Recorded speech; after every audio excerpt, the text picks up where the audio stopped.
प्लेटो का दार्शनिक राजा, plateaus philosopher king. प्लेटो कुल की दृष्टि से शासक कुल का सदस्य था, अतः वह प्रारंभ में युवा होकर राजनीतिज्ञ की भूमिका का निर्वाह करना चाहता था, लेकिन युवा होने पर उसने अनुभव किया कि उसका नगर राज्य एथेंस प्रजातंत्र होते हुए भी विभिन्न प्रकार के भ्रष्टाचारों तथा शासकीय स्वेच्छाचारिताओं से आक्रांत है और वह एक सुराज का प्रतीक होने के स्थान पर एक कुशासन का प्रतीक है। अतः उसने राजनीतिज्ञ बनने की इच्छा त्याग कर एक ऐसे आदर्श नगर राज्य की स्थापना हेतु चिंतन प्रारंभ किया जिससे उसके इस लक्ष्य की सिद्धि हो सके। उसके इस चिंतन का परिणाम उसके द्वारा प्रतिपादित आदर्श राज्य का वह विचार है जो एक ज्ञानवान दार्शनिक शासक द्वारा प्रशासित है। इस विचार को प्रतिपादित करने में उसे अपने गुरु सुकरात के विचारों से काफ़ी सहायता मिली। उसके द्वारा ज्ञान की संप्रभुता का सिद्धांत ही प्लेटो के आदर्श राज्य निर्माण का आधारभूत सिद्धांत है। यदि आपसे परीक्षा में एमसीक्यू में पूछ दे 1 मार्क्स वाला जो क्वेश्चन होता है कि प्लेटो के गुरु कौन थे, तो उनके गुरु कौन थे? सुकरात, ठीक है, सोक्रेट्स। उसके द्वारा ज्ञान की संप्रभुता का सिद्धांत ही प्लेटो के यानी सुकरात के द्वारा ज्ञान का संप्रभुता का सिद्धांत ही प्लेटो के आदर्श राज्य निर्माण का आधारभूत सिद्धांत है, जिस पर उसने उसके भवन को निर्मित किया और उसका अधिशासी दार्शनिक राजा को बनाया। यही उसके अनुसार नगर राज्यों के दोषों के निवारण हेतु रामबाण औषधि है, जिसका सेवन कर वे निरोगी होकर पुनः अपना स्वस्थ या आदर्श रूप प्राप्त कर सकते हैं। इसीलिए उसने कहा था कि जब तक दार्शनिक राजा नहीं बनते या विश्व के राजाओं में दर्शन की भावना एवं शक्ति नहीं होती, तब तक राज्यों को उनके दोषों से मुक्ति प्राप्त नहीं हो सकती।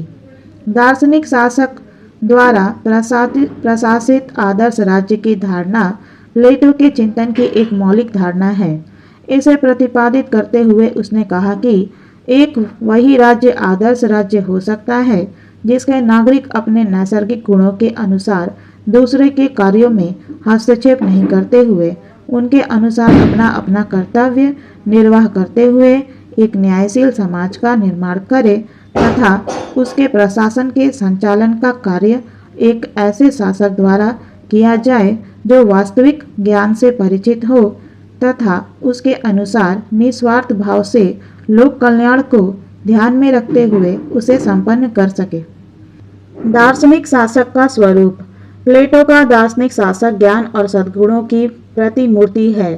वह व्यक्ति है जिसने आदर्श शासक बनने हेतु सभी प्रकार की आवश्यक शिक्षा प्राप्त की है, जिसकी प्रकृति उत्कृष्ट है, जिसकी बुद्धि कुशाग्र है, जिसमें आत्मिक सौंदर्य का वास है, जिसमें शिष्टाचार का कोई अभाव नहीं है, जो बाह्य आकर्षणों के प्रति उदासीन है, जिसे कंचन कामनी का मोह अपने पथ से विचलित नहीं करता है, जिसका हृदय विशाल है, जो मनोवेगों, मनोभावों, व्यसनों और पूर्वाग्रहों से मुक्त है, जो पाप और अनैतिकता से दूर है, जो क्रोध, घृणा, स्वार्थ, संकीर्णता आदि से पीड़ित नहीं है, जो साहसी, आत्मसंयमी, दयावान और सहिष्णु है, जो मृत्यु से नहीं डरता है, जो न्याय का मित्र, सत्य का प्रेमी तथा जनहितैषी है, जो असत्य को स्वीकार नहीं करता, जो सद्गुण को ज्ञान समझता है, जो एकांतवासी, सन्यासी,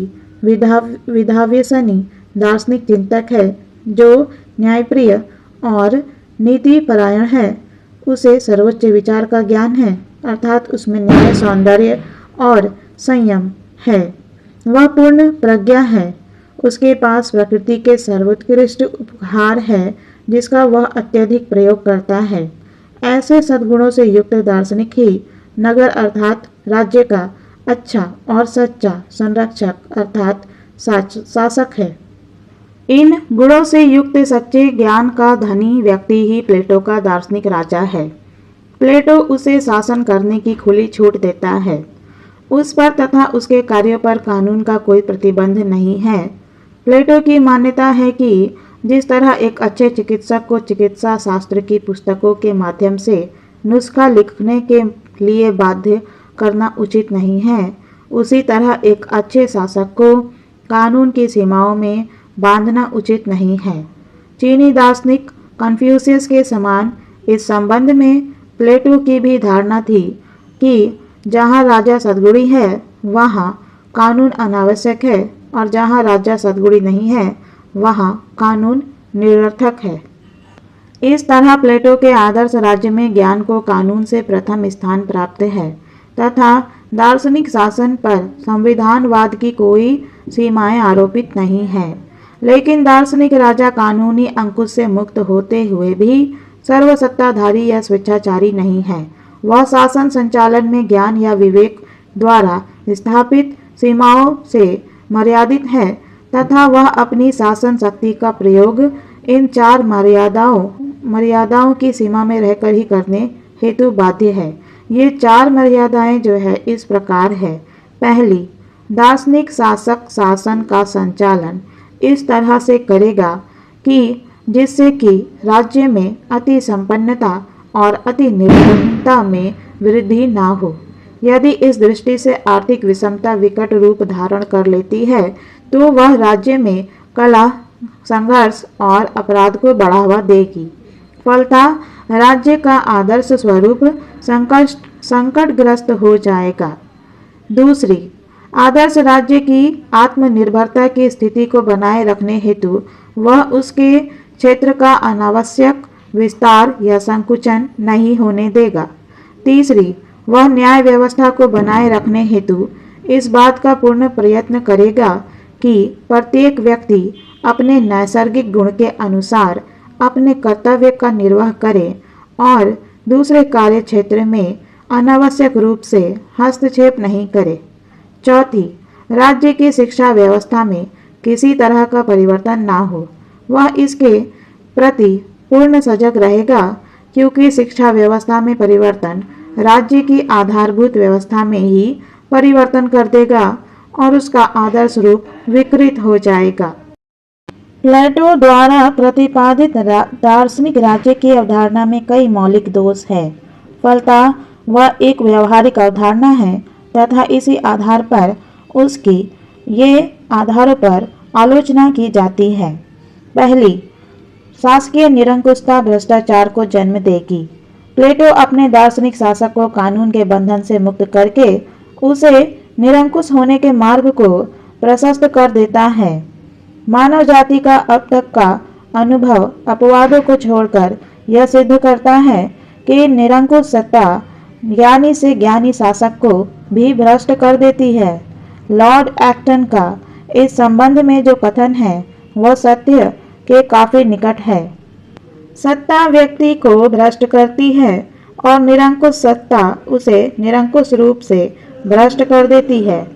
प्लेटो मानवीय स्वभाव की इस दुर्बलता को नहीं समझ सका और अपने दार्शनिक शासक को निरपेक्ष रूप से ज्ञानवान मानकर उसे कानून के बंधन से मुक्त कर देता है। इस तरह वह ज्ञान के नाम पर उस शासकीय निरंकुशता को खुलकर खेलने का अवसर प्रदान कर देता है जिसे मिटाने के लिए ही उसने दार्शनिक शासक के शासन की अवधारणा का प्रतिपादन किया था। लोकतंत्र विरोधी अवधारणा।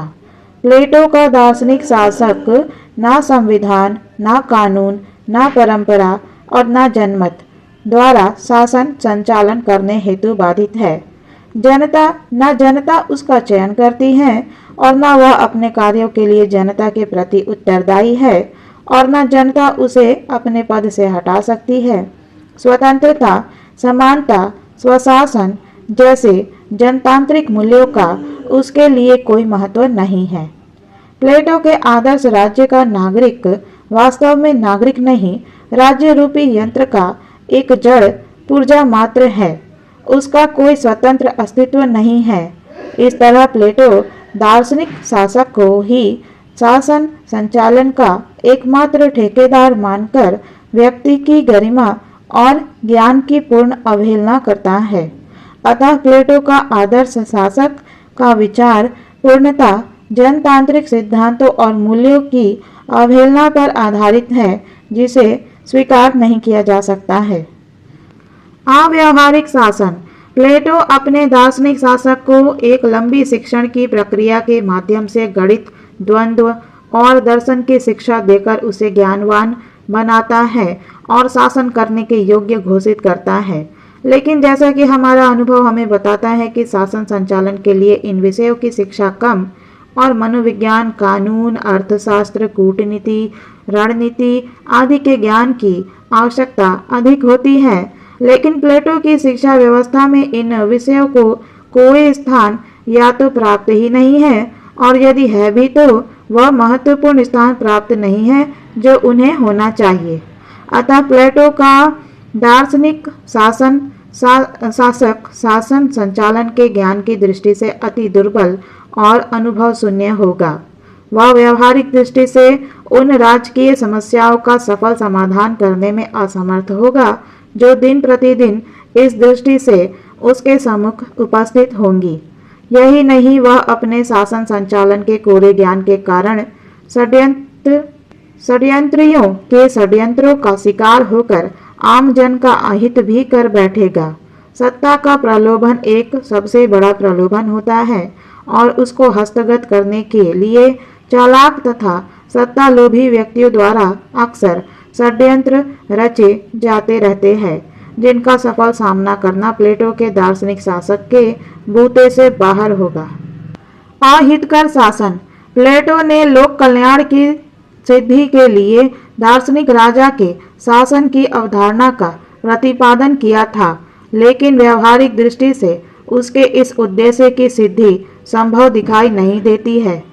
दार्शनिक ज्ञानवान होने के बावजूद दृढ़ इच्छा शक्तियों और स्पष्ट चिंतन के अभाव से ग्रस्त होते हैं और अक्सर ऐसे कार्य करते हुए दृष्टिगत होते हैं जो समय अनुकूल नहीं होते हैं। वे अक्सर अपने समय से आगे चलने और सोचने वाले व्यक्ति होते हैं।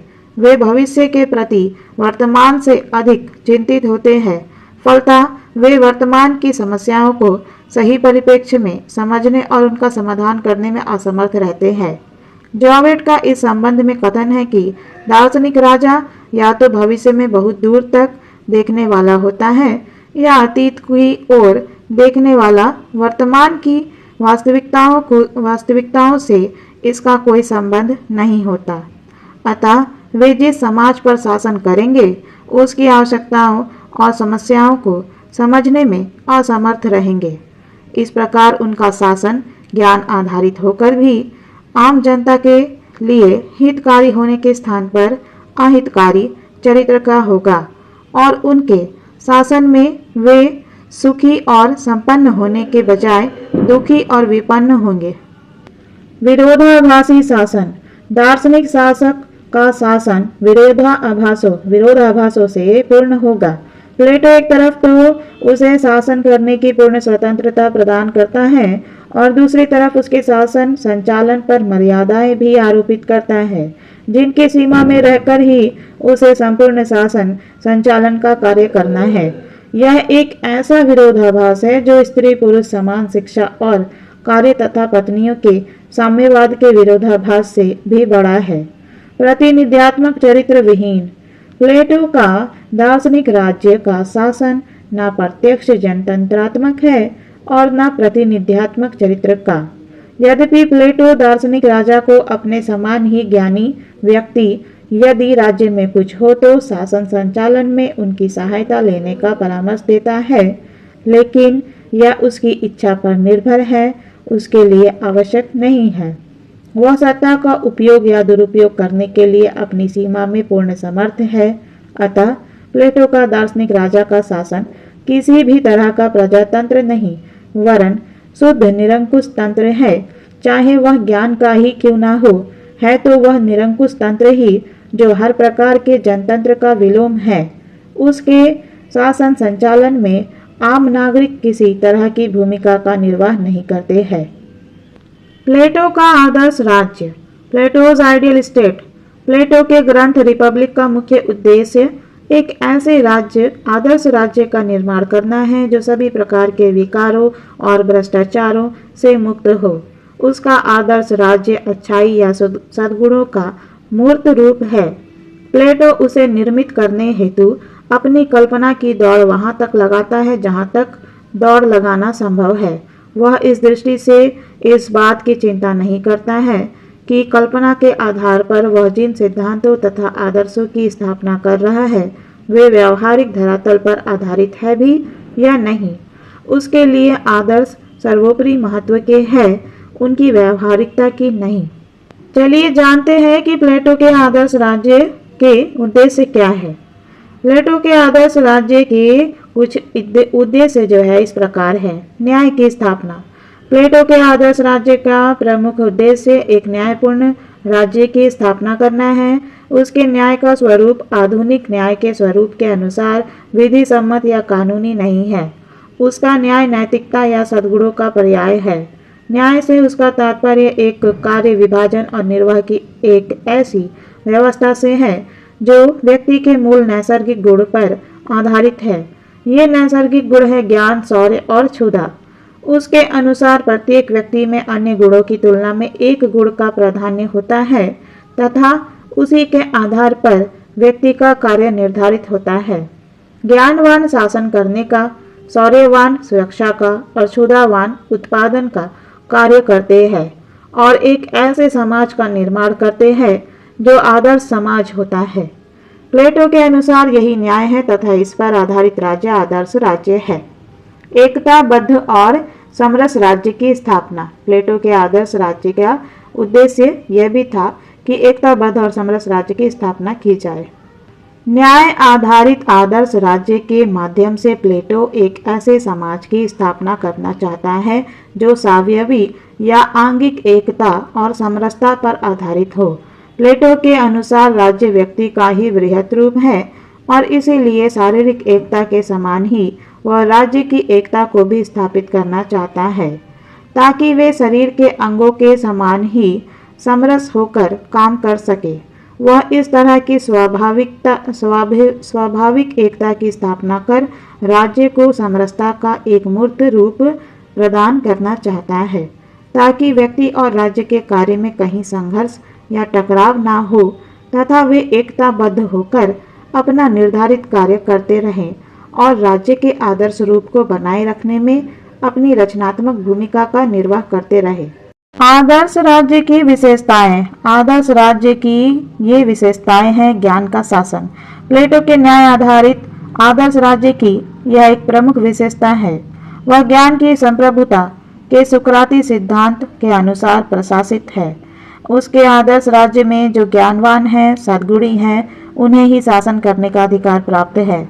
उसके अनुसार ज्ञान का शासन ही वह औषधि है जिसका सेवन करके एक राज्य अपने आंतरिक और बाह्य रोगों से मुक्ति प्राप्त कर स्वास्थ्य लाभ कर सकता है। राज्य अपनी विकृतियों और विकारों से इसी उपचार के माध्यम से मुक्त हो सकते हैं।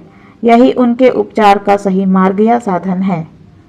स्वावयवी या आंगिक एकता का साकार रूप। प्लेटो का आदर्श राज्य स्वावयवी या आंगिक एकता का मूर्त रूप है, अर्थात राज्य व्यक्ति का ही वृहत रूप होने से उसमें व्यक्तिवादी राज्य की तरह व्यक्ति और राज्य में किसी प्रकार का संघर्ष नहीं है। व्यक्ति शरीर जैसे साध्य और अंग उसके साधन है, उसी तरह प्लेटो का राज्य एक साध्य है और व्यक्ति उस साध्य की सिद्धि का एक साधन। प्लेटो के अनुसार राज्य की उत्पत्ति मानव आत्मा से ही होती है। उसका कथन है कि राज्य वृक्षों या चट्टानों से उत्पन्न नहीं होता, वह उन व्यक्तियों के चरित्र का स्वभाव से निर्मित होता है जो उसमें निवास करते हैं। अतः प्लेटो का आदर्श राज्य आंगिक एकता का एक सर्वश्रेष्ठ उदाहरण ही नहीं, प्रतीक और प्रतिबिंब है। प्लेटो का आदर्श राज्य किसी ऐतिहासिक प्रक्रिया के विकास का परिणाम नहीं है, वह मनुष्य के मस्तिष्क की उपज है। वह एक मानसिक संस्था है। अतः व्यक्ति चेतना में और राज्य की चेतना में कोई मौलिक अंतर नहीं है। वह सद्गुणों का एक समुच्चय है। अतः उसमें रहकर ही व्यक्ति अपना सर्वोच्च आत्मिक विकास कर सकता है, नैतिक दृष्टि से स्वयं को एक पूर्ण मनुष्य बना सकता है। इस तरह व्यक्ति और राज्य अविच्छिन्न रूप से जुड़े हुए हैं और आदर्श की दृष्टि से लघु और बृहत्तर के अंतर के अतिरिक्त और किसी दृष्टि से भिन्न नहीं है। आदर्श राज्य में सार्वजनिक और वैयक्तिक नैतिकता एक ही सिक्के के दो पक्ष है। कार्य विभाजन और विशेषीकरण पर आधारित प्लेटो का आदर्श राज्य कार्य विभाजन और विशेषीकरण के सिद्धांत पर आधारित है।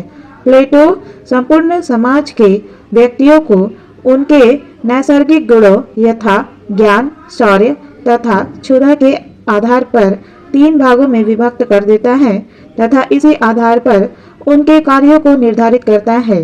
ज्ञानवान व्यक्ति शासन करते हैं, शौर्यवान व्यक्ति सैनिकों का उत्तरदायित्व निभाते हैं तथा क्षुधावान व्यक्ति उत्पादन का कार्य करते हैं तथा इस विशेषीकरण के आधार पर एक दूसरे के कार्यों में हस्तक्षेप नहीं करते हैं। एक दूसरे के कार्यों में हस्तक्षेप नहीं करते हुए आदर्श राज्य की रूप को बनाए रखते हैं। इन तीनों वर्गों के सहयोग पर आदर्श राज्य का रूप निर्भर करता है। वे एक दूसरे के हितों या आवश्यकताओं की पूर्ति करते हुए उस न्याय को जन्म देते हैं जो प्लेटो के आदर्श राज्य का मूल आधार है, जिस पर उसकी नींव रखी हुई है तथा जिस पर उसका भवन आधारित है। दार्शनिक शासक द्वारा प्रशासित कार्य विभाजन और विशेषीकरण के इसी सिद्धांत से एक न्याय आधारित राज्य का जन्म होता है जो ऐसे शासक द्वारा प्रशासित होता है जो आत्मज्ञान या दर्शन की भावना से प्रशिक्षित है, जो पूर्णतः संयमी और निस्वार्थी है तथा जिसके जीवन का एकमात्र उद्देश्य राज्य शासन का इस तरह से संचालन करना है जिससे अधिकाधिक लोक कल्याण की सिद्धि हो सके। दार्शनिक शासक की कल्पना प्लेटो के राज्य दर्शन का एक प्रमुख तत्व ही नहीं, उसका सार भी है, क्योंकि उसी के माध्यम से उसका आदर्श राज्य जो निरंकुश चरित्र का होते हुए भी अपने सारे कार्य लोक कल्याण की मर्यादा को ध्यान में रखकर संचालित करता है। दार्शनिक शासक के विचार को यदि हम प्लेटो के राज दर्शन से निकाल दें तो उसके आदर्श राज्य का महत्व रेत के महल की तरह ढह जाएगा, वह धूल धूसरित हो जाएगा। दार्शनिक शासक का विचार प्लेटो के राज दर्शन का केंद्रीय विचार है, जिसके चारों तरफ उसके आदर्श राज्य का विचार उसे धुरी मानकर पृथ्वी की तरह चक्कर लगाता रहता है। राज्य नियंत्रित शिक्षा आदर्श राज्य और दार्शनिक शासक के निर्माण में प्लेटो द्वारा प्रतिपादित शिक्षा प्रणाली, जो आदि से अंत तक राज्य नियंत्रित है, एक अहम और सकारात्मक भूमिका का निर्वाह करती है। प्लेटो इसे कितना महत्व प्रदान करता है, यह इसी से स्पष्ट है कि वह दार्शनिक शासक के कार्यक्षेत्र की जो सीमाबंदी करता है, उसमें राज्य की शिक्षा पद्धति में किसी तरह का परिवर्तन, संशोधन आदि न करने की अपने दार्शनिक शासक को वह सख्त हिदायत देता है। अपरिवर्तनीय राज्य नियंत्रित शिक्षा व्यवस्था प्लेटो के आदर्श राज्य की एक प्रमुख विशेषता है, जो उसके आदर्श स्वरूप को बनाए रखने का एक अनिवार्य साधन है तथा वह छेड़छाड़ से परे है, क्योंकि शिक्षा व्यवस्था बौद्धिक रोगों का बौद्धिक उपचार ही नहीं है, वह शासकों को आत्मज्ञान अर्थात अच्छाई से साक्षात्कार कराने का तथा समाज में सामंजस्य स्थापित का एक प्रमुख साधन भी है। वह दार्शनिक शासक और आदर्श राज्य की जननी है, उसके गर्भ से ही वे उत्पन्न होते हैं। साम्यवादी व्यवस्था दार्शनिक शासक और आदर्श राज्य को मूर्त रूप देने में यदि कोई कमी रह जाती है तो साम्यवादी व्यवस्था पूरक के रूप में उसे दूर करने का एक प्रभावी उपाय है। शिक्षा व्यवस्था इस दृष्टि से एक सकारात्मक उपाय है तो साम्यवादी व्यवस्था एक नकारात्मक या निषेधात्मक साधन है। प्लेटो ने पर्यवेक्षण के द्वारा राज्य में उत्पन्न बुराइयों का एक प्रमुख कारण वैयक्तिक संपत्ति और परिवारवाद के रूप में अनुभव किया। उसे भय था कि आदर्श राज्य के संरक्षकों को यदि वैयक्तिक संपत्ति और वैयक्तिक परिवार रखने का अधिकार दिया तो उसका अंततः पतन निश्चित है। अतः साम्यवादी व्यवस्था का प्रतिपादन कर अपने आदर्श राज्य के पतन के इस प्रमुख कारण को उसने समाप्त या निर्मूल करने का प्रयास किया। आदर्श राज्य में संरक्षकों अर्थात शासकों और सैनिकों के लिए उसने साम्यवादी व्यवस्था को प्रभावी बनाकर यह निर्धारित किया कि न तो उनके पास कोई वैयक्तिक संपत्ति होगी और न कोई वैयक्तिक परिवार।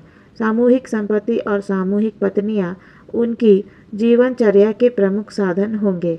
उन्हीं के अनुसार वे अपने जीवन का संचालन करेंगे। फलतः वे इन प्रलोभनों और उनसे उत्पन्न भ्रष्टाचारों से मुक्त होंगे जो साधारणतः इनसे उत्पन्न होते हैं और उनके चारित्रिक पतन का कारण सिद्ध होते हैं।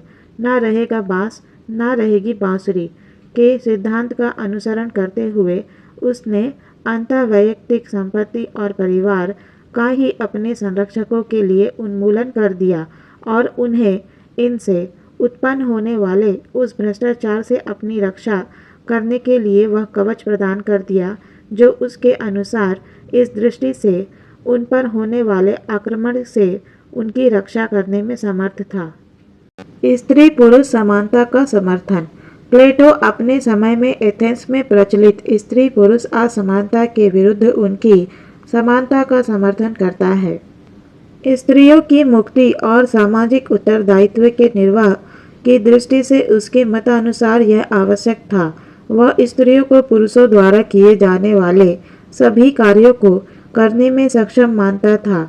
नर कुत्ता और मादा कुत्ता का इस संबंध में वह उदाहरण देता है और कहता है कि शारीरिक दृष्टि से कुछ कमजोर होने पर मादा कुत्ता चौकीदारी का उसी तरह से कार्य कर सकती है जिस तरह नर कुत्ता करता है।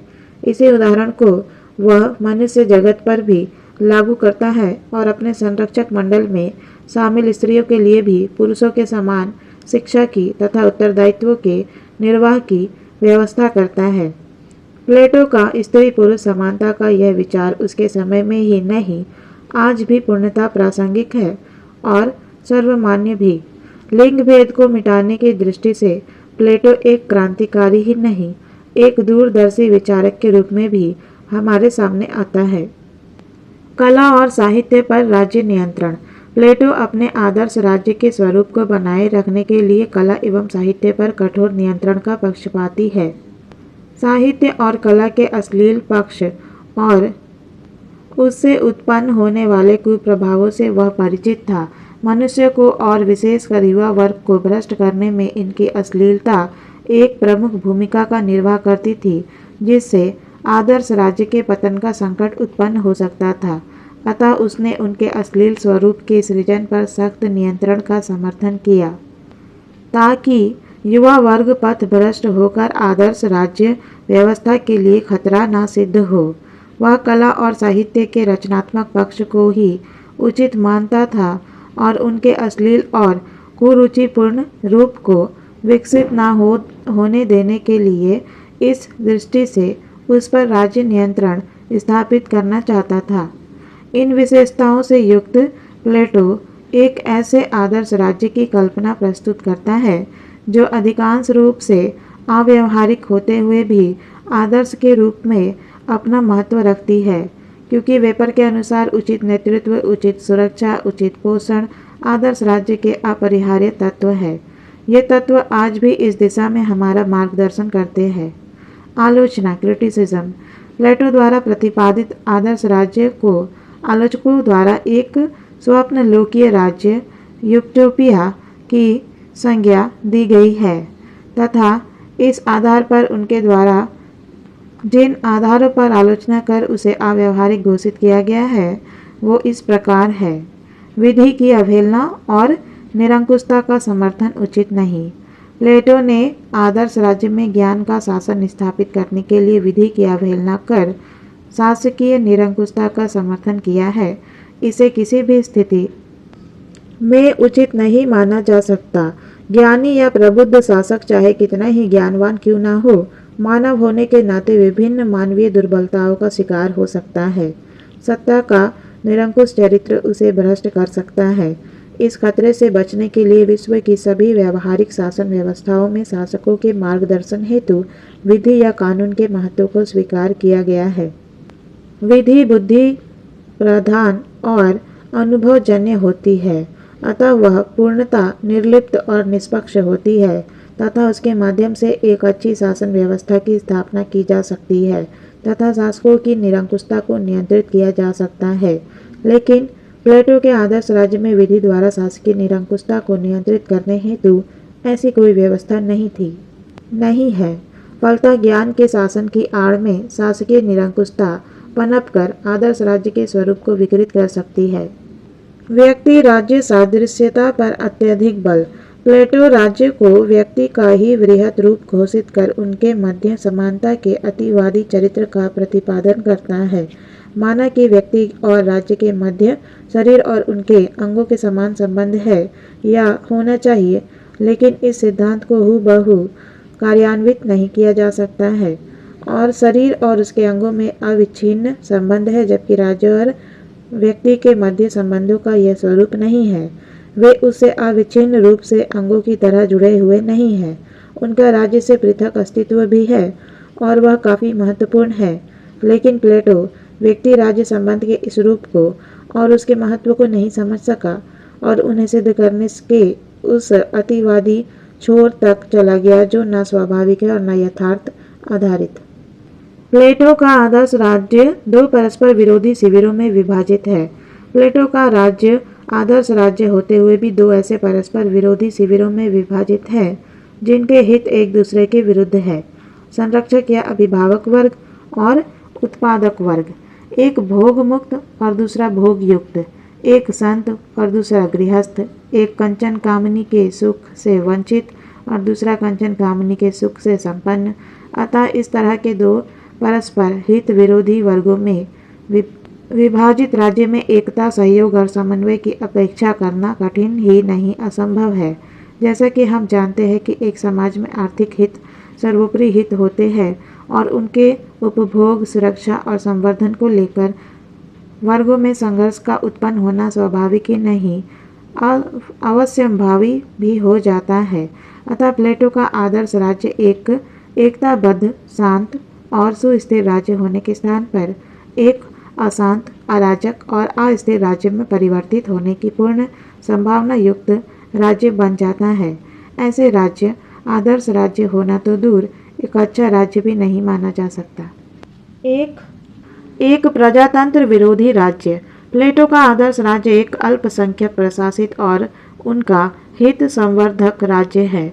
उसकी धुरी समाज का अल्पसंख्यक अभिभावक वर्ग है। उत्पादक वर्ग जो बहुसंख्यक है, उनकी उन्नति के प्रति प्लेटो एक शब्द भी नहीं कहता है। उनकी स्थिति राज्य में दास वर्ग के समान है। उसका कार्य सिर्फ अभिभावक वर्ग की भौतिक आवश्यकताओं की पूर्ति करने हेतु उत्पादन करना है।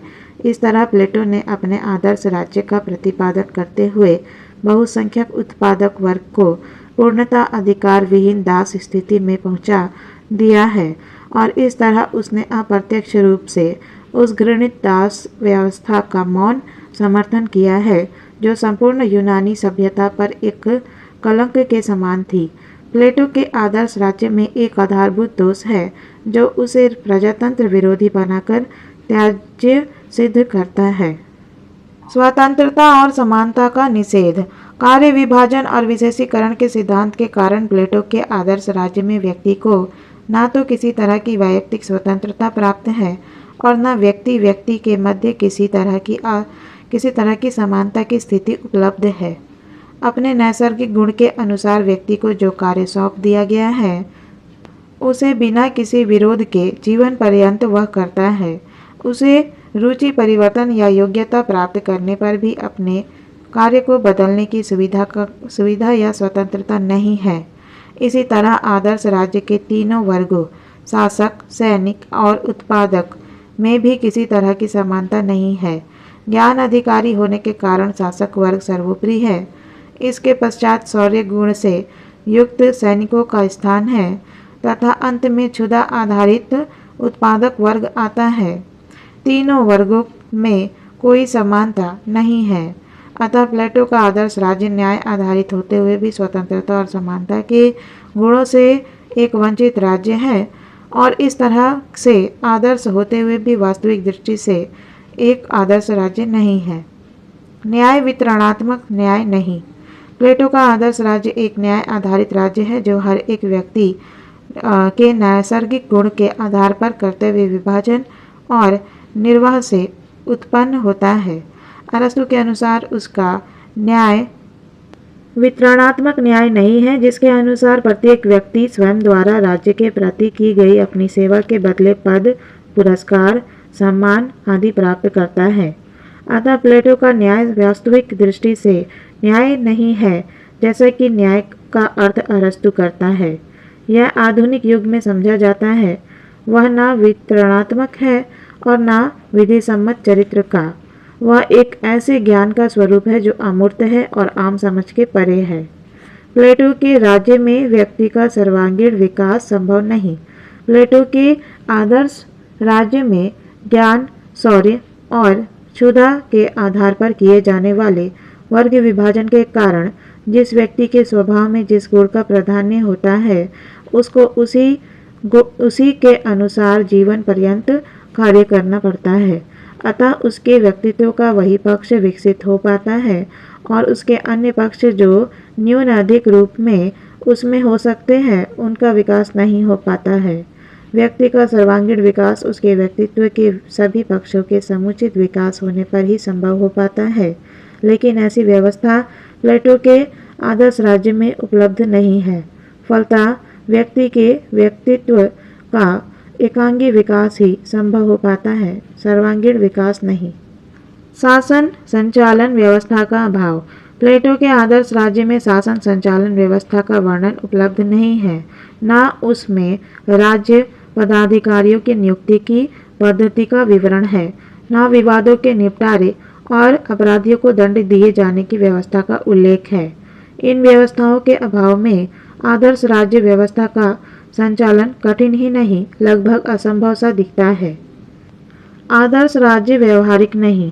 प्लेटो अपने आदर्श राज्य की स्थापना के लिए जिन साधनों का वर्णन करता है, वे है न्याय, शिक्षा और साम्यवाद।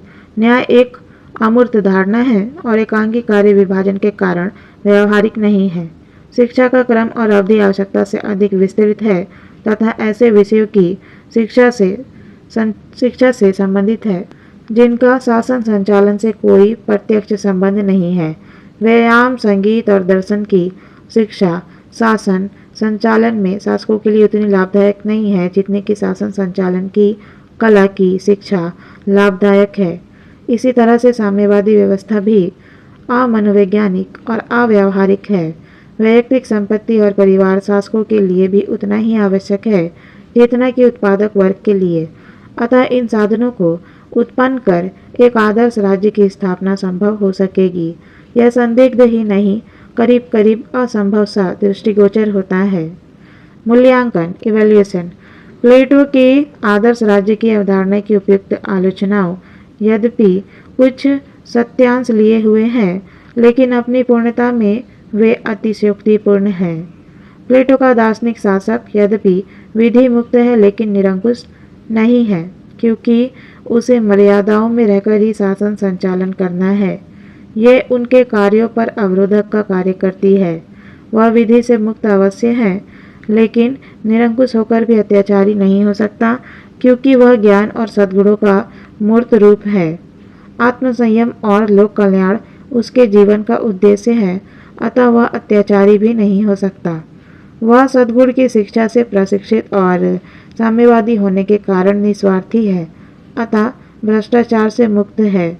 अतः बार्कर के अनुसार आदर्श राज्य का दार्शनिक शासक एक ऊपर से थोपा हुआ या बलात् जोड़ा हुआ तत्व नहीं है, वरन उस संपूर्ण पद्धति का तर्क संगत परिणाम है जिसके अनुसार आदर्श राज्य का निर्माण किया जाना चाहिए। सेबाइन का मत है कि प्लेटो राज्य का नहीं, आदर्श राज्य का प्रतिपादन करता है।